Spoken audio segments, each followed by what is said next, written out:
Hello students, तो अब हम लोग नया कंसेप्ट स्टार्ट कर रहे हैं एंथैल्पी। एंथैल्पी को H सिंबल से डिनोट करते हैं। And what is the meaning of enthalpy?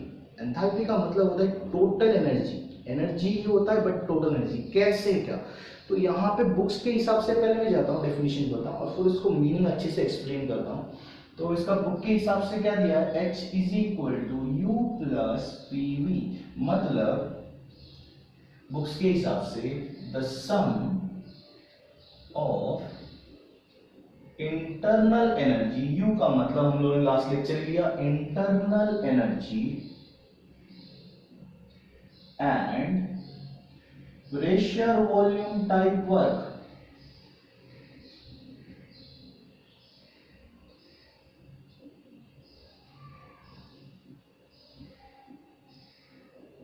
Okay, तो अगर मैं इसका डेफिनेशन प्रॉपरली चेक कर रहा हूं, H का मतलब एंथैल्पी मतलब एनर्जी, तो U मतलब क्या, इंटरनल एनर्जी। देखो यहां पे इसने लिखा है H is equal to U plus P V. तो U का मतलब क्या होता है, internal energy pressure into volume. मतलब अगर मैं किसी चीज पे प्रेशर डालूं तो उसका वॉल्यूम चेंज हो रहा है, मतलब मैं एक्सटर्नल एनर्जी इस्तेमाल कर रहा हूं। किसी चीज पे प्रेशर डालूं तो उसका वॉल्यूम चेंज हो रहा है, मतलब मैं एक्सटर्नल एनर्जी इस्तेमाल कर रहा हूं। तो internal energy plus external energy, जिसे मैं टोटल एनर्जी बोल सकता हूं।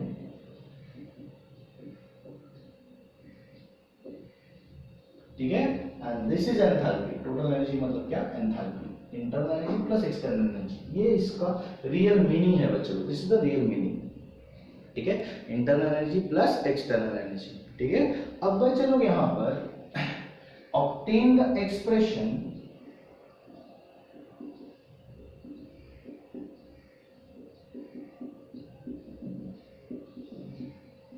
फॉर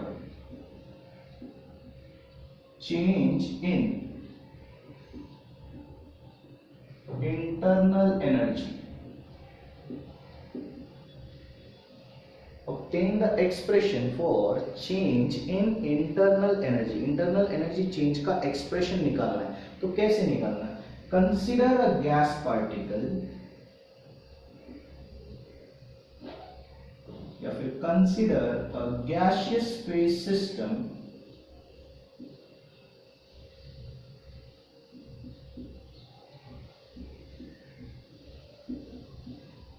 changes from, एक गैसियस स्पेस सिस्टम है, ए से बी में चेंज हो रहा है, तो इसकी enthalpy total energy H1 H2, इसकी इंटरनल एनर्जी U1, इसकी U2, वॉल्यूम V1 V2। ठीक है, number of moles N1 N2 at a constant pressure, at a constant pressure. Consider a gaseous phase system changes from A to B. ठीक है, let H1, H2 be the enthalpy of A, B. Okay. U1, U2 be the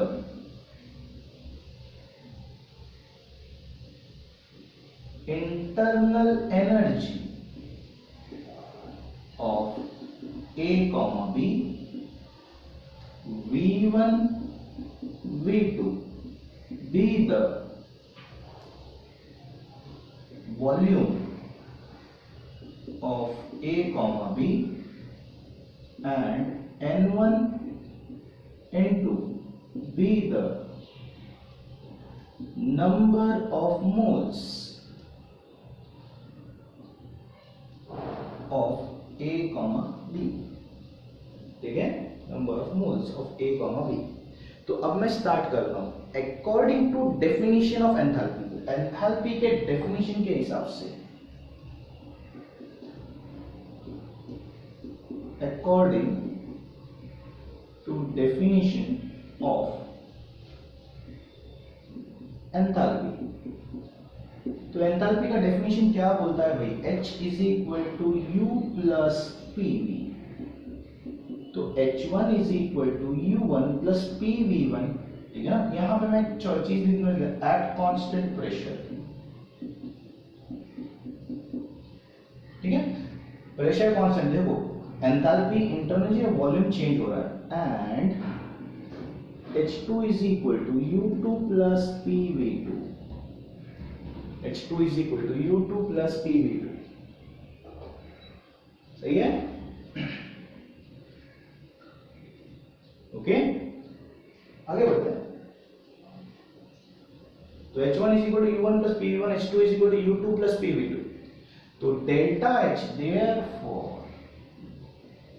delta H is equal to H2 minus H1, delta H, delta V V2 minus V1, delta U U2 minus U1।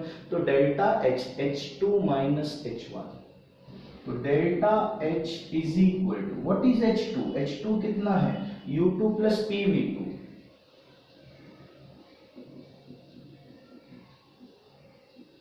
minus U1 plus PV1। सही है बच्चे लोग, ठीक है। ये होने के बाद delta H is equal to U2 plus PV2 minus U1 minus into plus minus PV1, सही है। तो delta H is equal to U2 minus U1 plus इन दोनों में common P V2 minus V1। तो delta H is equal to delta U, U2 minus U, delta U plus P delta V। This is your expression, okay, for change in internal energy. और अगर मुझे इसे ideal gas form में लाना है, ठीक है, तो यहां पे but PV1 is equal to N1 RT, temperature constant है because this is the formula for work, और वर्क जो था वो आइसोथर्मल कंडीशन पे था। आप मेरे पीछे के लेक्चर्स चेक कर सकते हो, आइसोथर्मल। तो टेम्परेचर पहले से ही कांस्टेंट है, और प्रेशर तो हम लोगों ने यहाँ पे कांस्टेंट रखा है, ठीक है। And PV2 is equal to N2 RT for ideal gas, for which gas? Ideal gas। तो अगर मैं इसे ऐसा लिखूं तो therefore PV2 minus PV1 is equal to N2 RT minus N1 RT। P common निकाला, V2 minus V1, N2 minus N1 RT। V2 minus V1 क्या हो जाएगा, delta V is equal to delta NRT। तो ये part मैं यहां पे substitute करता हूं, delta H is equal to delta U plus P delta V, मतलब डेल्टा NRT। ये इसका दूसरा फॉर्म हो गया, ठीक है ना, these two forms। अब बच्चे लोग मुझे नोट पार्ट लेना है, ठीक है। Note part, first one, delta H का फॉर्मूला है delta U plus P delta V। But last lecture जब हम लोग इंटरनल एनर्जी पढ़ रहे थे, तो लास्ट लेक्चर में delta U is equal to Q plus W निकाल चुके हैं। तो मैं डेल्टा U का ये वैल्यू यहां पे सब्स्टिट्यूट करता हूं। तो delta H is equal to Q plus W plus P delta V। Delta U का वैल्यू सब्स्टिट्यूट किया। अब चलो, हम लोगों के पास W का भी एक फॉर्मूला है। What is the formula of W? Minus P delta V। तो मैं अगर यहाँ पे ये वैल्यू सब्स्टिट्यूट करूं, दिख रहा है बच्चे को W का वैल्यू, तो delta H is equal to Q plus W का value minus P delta V plus P delta V। P delta V क्या हो गया, कैंसल, तो delta H is equal to Q, delta H का value क्या हो जाएगा, Q हो जाएगा।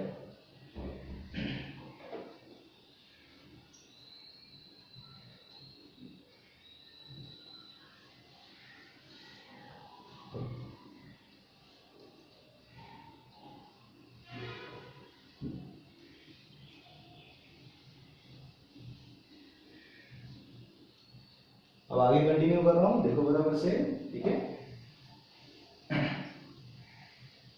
तो यहां पर delta H is equal to Q हो जाएगा, तो हेंस डेल्टा H को हम लोग QP बोल सकते हैं।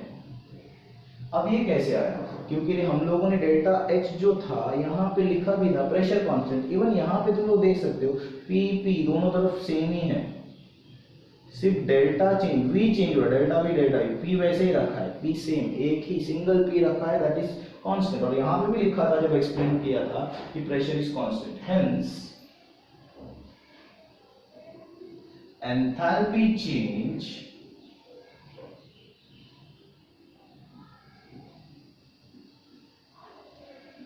is heat of reaction, तो एंथैल्पी चेंज को हीट ऑफ रिएक्शन बोल सकते हैं, eight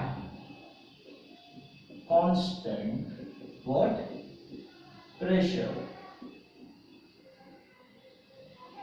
at constant what pressure. समझ में आ रहा है अच्छे से, ठीक है। अब यहां पे सेकंड कंसेप्ट ऐसा आएगा, मैंने तो इसके पहले के लेक्चर में डेल्टा U को QV निकाल के दिखाया था, डेल्टा U को QV एंड डेल्टा H को QP इस लेक्चर में हम लोगों ने लिया।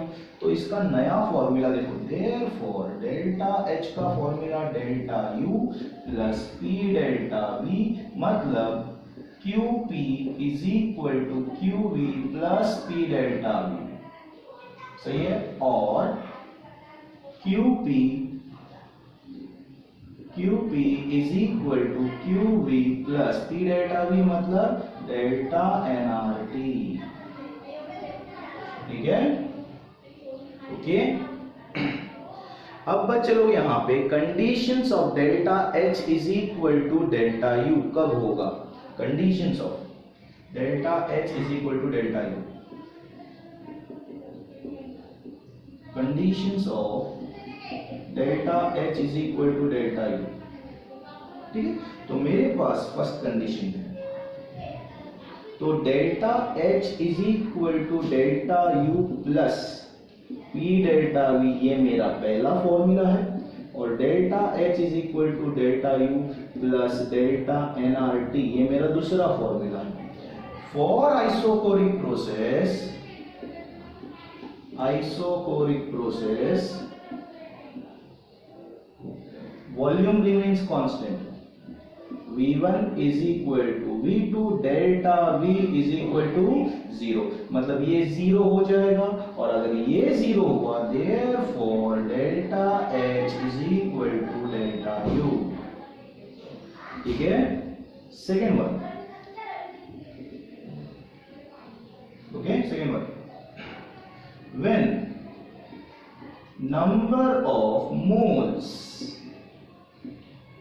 remains constant, अगर नंबर ऑफ मोल्स कांस्टेंट है तो n1 is equal to n2 आएगा, and delta n is equal to 0, तो डेल्टा n 0, तो ये पूरा वैल्यू 0 हो जाएगा, तो delta H is equal to delta U हो जाएगा, सही है।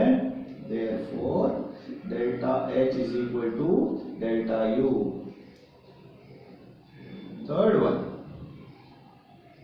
फॉर सॉलिड और लिक्विड, हम लोगों ने ये जो कंसेप्ट लिया था वो था गैस के लिए, देख सकते हो आइडियल गैस इक्वेशन इस्तेमाल किया है यहाँ पे।